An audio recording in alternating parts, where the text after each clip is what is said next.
The soldier tied his comrade to a huge rock. Then he took out a landmine and placed it under the soldier's head. He pulled the pin and left without looking back. His comrade cried out for help, but was still cruelly abandoned. Soon, a pack of wolves discovered the bound soldier. One wolf pounced and bit his leg. Jack could only struggle desperately.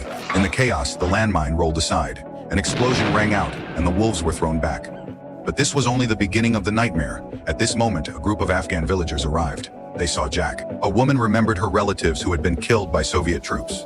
In anger, the villagers began throwing stones at Jack. Just as he was about to be killed, a group of guerrillas arrived and rescued him.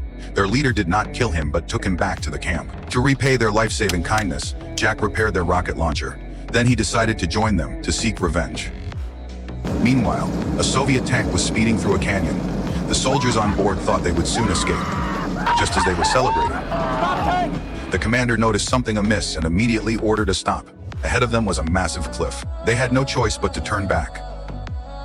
The guerrillas lying in ambush in the valley were overjoyed to see the tank return. This was their chance for revenge. The tank hadn't gone far when they discovered the helicopter pilot's body near a water source. No one suspected that the water had been poisoned. Just then, the commander noticed the guerrillas approaching. He set up his machine gun and opened fire wildly. But the ammunition quickly ran out. They had no choice but to retreat back into the tank. On the hillside, Jack raised his rocket launcher.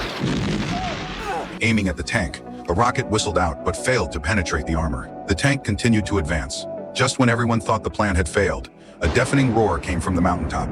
Countless boulders tumbled down the mountain. The boulders slammed into the tank.